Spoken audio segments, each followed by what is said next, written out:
I'm Gary Krieger, and this is how to play the Genesys Project. The Genesys Project is a game where you create your own faction, choosing the traits and abilities you want. In this way, you can create your faction based on an exciting theme you have, models you have sitting in your closet, or even to cater to your own playstyle. From there, you take your armies to the tabletop to battle your friends and create a progressive narrative campaign all through gameplay. In the Genesys Project, we like to say that heroes are not made, but born through the game. There are 3 ages of gameplay. The birth of Genesys is the first age, which takes you deep inside a fantasy medieval setting where the factions are young and you can customize your swords, magic, and monsters. The Revelations of Genesys is the second age, where we battle in a modern world and into the apocalypse. Here, you evolve modern warfare with firearms and equipment, designing your vehicles and tanks as well as merging ancient magics and monsters from the previous age. And finally, the Exodus of Genesys, the third age, is the far distant future, a full sci-fi setting that takes you beyond your worlds, fighting with advanced technologies, powers, and knowledge. Design your own genetically engineered soldiers, customize your power armor and mecha in a universe that may very well be witnessing its final destruction.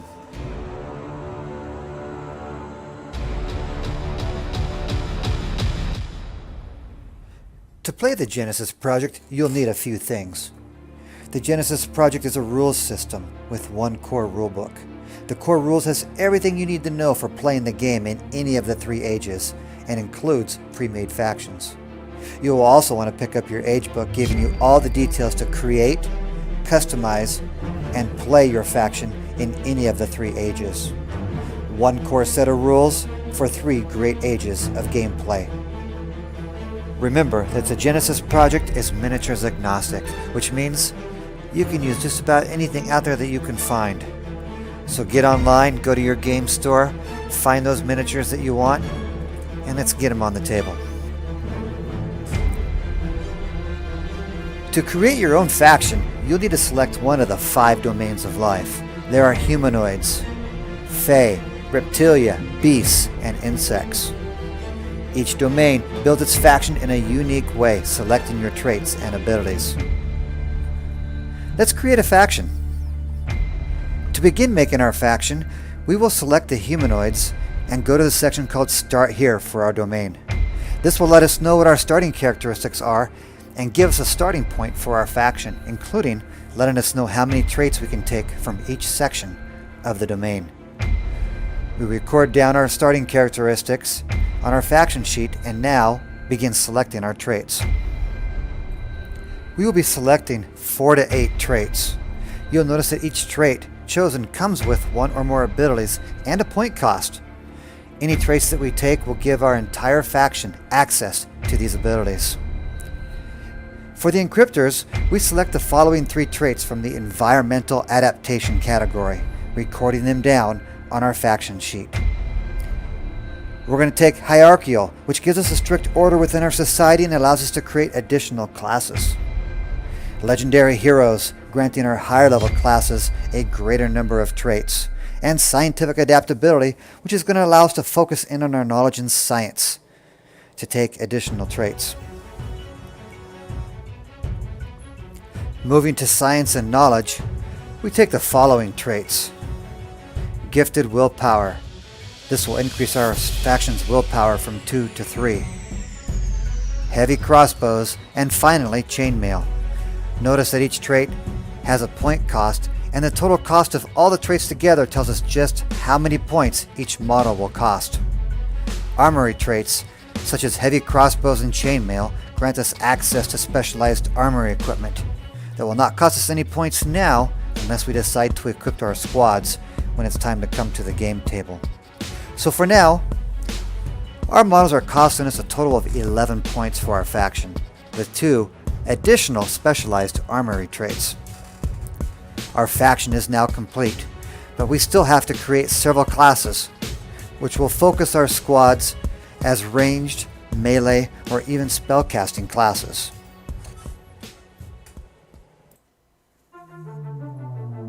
Now that we have our faction, it's time to take our armies to the tabletop for battle.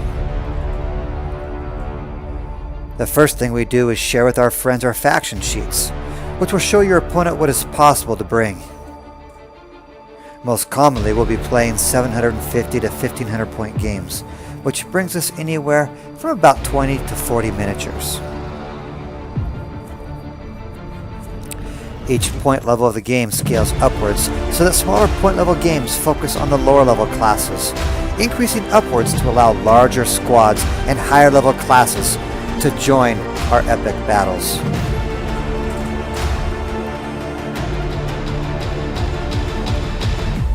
Setting up the table is done by rolling a d6 for each section of the board and alternating placement of terrain pieces, followed by possible objective markers that will tie into our missions.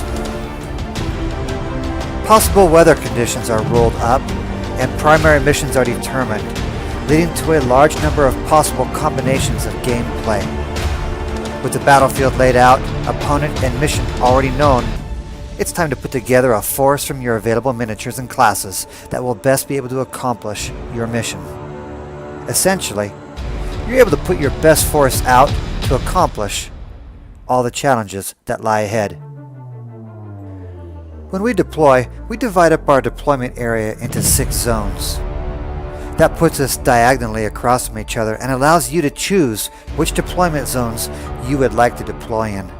You get up to 3. Of course, battle plans and other traits can change all that. The more aggressive your deployment, the least of a chance you have the initiative for the first round. Total up the deployment zone numbers, and whoever has the lowest goes first. Each game round is composed of alternating player turns, where you get to activate a number of squads equal to the highest command you have on the table. This is known as your command value. Once your turn is complete, your opponent takes their turn, continuing back and forth between you until all squads on the table have been activated, ending the game round. End your activations first, and you gain the initiative for the next round. Each activation you do during your player turn consists of a movement and an action. A movement is moving your squad up to 3 times their movement characteristic.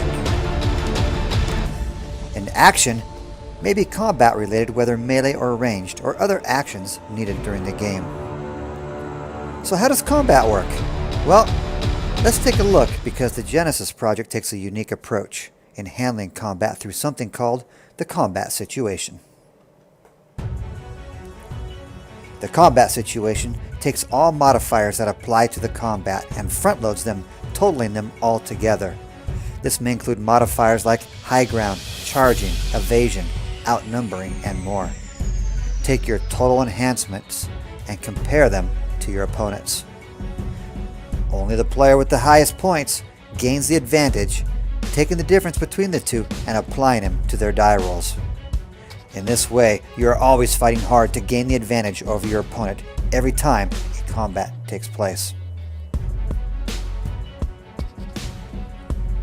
At the end of the second game round, a secondary objective is rolled and applied to the game, sharing it between both players. This can drastically change the battlefield and takes into account changing conditions and surprises.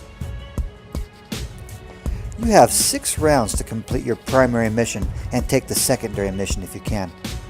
At the end of 6 rounds of gameplay, if wanted, you may attempt to push it into something that we call the end game, which are rounds 7 or higher.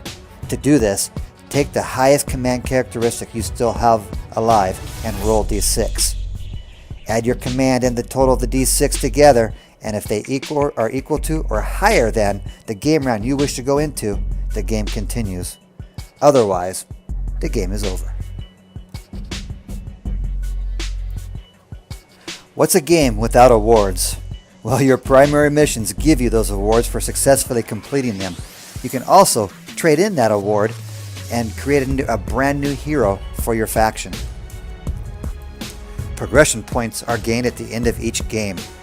These are used to progress your faction towards the next age or to gain new traits and abilities. You have a total number of progression points available equal to the point level of the game. So if you had a 1,000-point game, that means there are 1,000 points possible. 50% of those are gained from completing your primary mission, 25% for stopping your opponent from getting their primary mission, and finally, another 25% for winning the secondary. That is it for now. Keep an eye out for more videos going into all details and aspects of the game. To find out where you can get involved in the Genesys project to start your very own army, check out the links below and stay connected with the latest releases and updates.